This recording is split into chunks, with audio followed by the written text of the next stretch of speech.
Big boss ಖ್ಯಾತಿಯ ನಟಿ ಲಾಸ್ಯಾ ನಾಗರಾಜ್ ಮನೆಯಲ್ಲಿ ಮಾರಾಮಾರಿ ನಡೆದಿದೆ. ತಾಯಿ ಸುಧಾ ನಾಗರಾಜ್ ಅವರ ಮೇಲೆ ಸ್ವಂತ ಸಹೋದರಿ ಹಲ್ಲೆ ಮಾಡಿದ್ದಾರೆ. ಅಕ್ಕ ತಂಗಿ ಕಿತ್ತಾಡ್ಕೊಂಡಿದ್ಯಾಕೆ? ಕೆನಡಾದಲ್ಲಿ ನೆಲೆಸಿರುವಂತಹ ನಟಿ ಲಾಸ್ಯಾ ದಿಢೀರ್ ಅಂತ ಬೆಂಗಳೂರಿಗೆ ವಾಪಸ್ ಬಂದಿರೋದಾದ್ರೂ ಯಾಕೆ? ಆ ಕುರಿತಾದಂತಹ details check this out.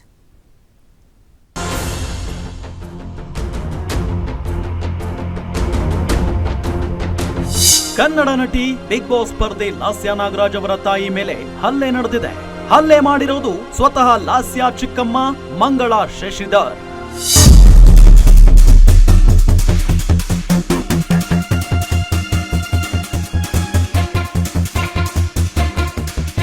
Basaveshwara ನಗರದ ನಿವಾಸದಲ್ಲಿ ಈ ಘಟನೆ ನಡೆದಿದೆ. ನನ್ನ ಮೇಲೆ ತಂಗಿ ಮಂಜುಳಾ ಹಾಗೂ ಅವರ ಪತಿ ಶಶಿಧರ್ ಹಲ್ಲೆ ಮಾಡಿದ್ದಾರೆ ಅಂತ ಲಾಸ್ಯಾ ತಾಯಿ ಡಾಕ್ಟರ್ ಸುಧಾ ನಾಗರಾಜ್ ಹೇಳಿದ್ದಾರೆ. ಇಲ್ಲ, ಮ್ಯಾನ್ ಹ್ಯಾಂಡ್ಲಿಂಗ್ ತಪ್ಪು, ಅದನ್ನೇ ಫಸ್ಟ್ ಹೇಳಿದೆ. ಕೈ ಮಾಡಬಾರ್ದು, ಸುಮ್ಮನೆ ಮಾತಾಡಬೇಕಷ್ಟೇ, ಹೋಗಬೇಕಷ್ಟೇ. ಅದು ಕೂತ್ಕೊಂಡು ಡಿಸ್ಕಷನ್ ಮಾಡಬೇಕು. ಅದನ್ನು ಬಿಟ್ಬಿಟ್ಟು ಕಿರ್ಚಾಡೋದು ಹಚ್ಚಾಡೋದು ನನಗೆ ಯಾವಾಗಲೂ ಇಷ್ಟ ಇಲ್ಲ. ನೀ ಇದು ಮಾಡಿದೆ, ಅದು ಮಾಡಿದೆ, ಹಂಗೆ ಮಾಡಿದೆ, ಹಿಂಗೆ ಮಾಡಿದೆ, ಸುಮ್ಮನೆ ಆರೋಪಗಳು ಅಷ್ಟೇ. ತಂಗಿ ಆದರೂ ಮಾಡಬಾರ್ದು, ಒಂದು ಲೆವೆಲ್ ಅಲ್ಲ. ಸೊ ಒಂದು ಏಜ್ ಆಗಿದೆ, ಮೆಚುರಿಟಿ ಇರುತ್ತೆ. You shouldn't handle like that. ಏನಾದರೂ ಮಾತಾಡಬೇಕಂತ ಸರಿ ಮಾತಾಡಬೇಕು. ಡ್ಯಾನ್ಸ್ ಕ್ಲಾಸ್ ವಿಚಾರಕ್ಕೆ ಮನೆಯಲ್ಲಿ ಗಲಾಟೆ ನಡೆದಿದೆ.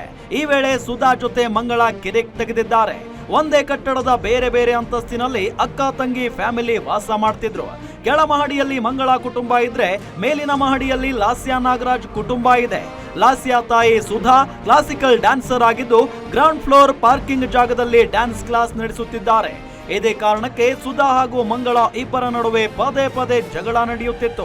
ಮತ್ತೆ ಈಗ ಜಗಳ ನಡೆದು ಸುಧಾ ಮೇಲೆ ಮಂಗಳಾ ಹಾಗೂ ಅವರ ಪತಿ ಶಶಿಧರ್ ಹಲ್ಲೆ ನಡೆಸಿದ್ದಾರೆ. ಯಾರೂ ಇರಲಿಲ್ಲ, ಅಮ್ಮ ನೋಡ್ತಾ ಇದ್ರು, ಪಾಪ ಸಂಕಟ ಪಟ್ಕೊಳ್ತಾ ಇದ್ರು. ಮತ್ತು ಇಲ್ಲಿ ಬಂದು ಬಿದ್ದು ಬೀಳಿಸಿ ಇದೆಲ್ಲ ಹೊಡ್ಕೊಂಡೆ ನಾನು. ಈ ಸ್ಟೆಪ್ ಹೊಡೆದಿದ್ದಕ್ಕೆ ಸಖತ್ ಬ್ಯಾಕ್ ಪೇನ್ ಆಗ್ತಾಯಿದೆ. ರಾತ್ರಿ ಎಲ್ಲ ನಿದ್ದೆ ಮಾಡಿಲ್ಲ ಫುಲ್ಲು. ಹೊಡೆದಿರೋದು ಅಲ್ಲೇ CCTV ನೋಡೋದಲ್ಲ. ನನಗೆ ತಂದೆ ಇಲ್ಲ. ಕೋವಿಡ್ ಸಮಯದಲ್ಲಿ ಅವರು ತೀರಿ ಹೋದರು. ಬಸವೇಶ್ವರ ನಗರದಲ್ಲಿರೋ ಮನೆಯಲ್ಲಿ ಅಮ್ಮ ಮಾತ್ರ ಇದ್ದಾರೆ. ನಾವು ಯಾರಾದರೂ ಇದ್ದಿದ್ದರೆ ಇದೆಲ್ಲ ನಡೆಯುತ್ತಿರಲಿಲ್ಲ. ನಾನು ಕೂಡಲೇ ಕೆನಡಾದಿಂದ ಭಾರತಕ್ಕೆ ಹೊರಟಿದ್ದೇನೆ. ಬೆಂಗಳೂರಿಗೆ ಬಂದ ಮೇಲೆ ದೂರು ನೀಡುತ್ತೇನೆ ಅಂತ ನಟಿ ಲಾಸ್ಯಾ ಗ್ಯಾರಂಟಿ ನ್ಯೂಸ್ಗೆ ಮಾಹಿತಿ ನೀಡಿದ್ದಾರೆ.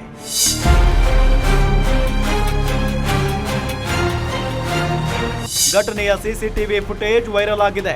ಹಲವು ಸಿನಿಮಾಗಳಲ್ಲಿ ನಟಿಸಿರೋ ಲಾಸ್ಯಾ ಬಿಗ್ ಬಾಸ್ ಕನ್ನಡ ಸೀಸನ್ 5 ರಲ್ಲಿ ವೈಲ್ಡ್ ಕಾರ್ಡ್ ಎಂಟ್ರಿ ಪಡೆದು 20 ದಿನ ದೊಡ್ಡ ಮನೆ ಒಳಗಿದ್ರು.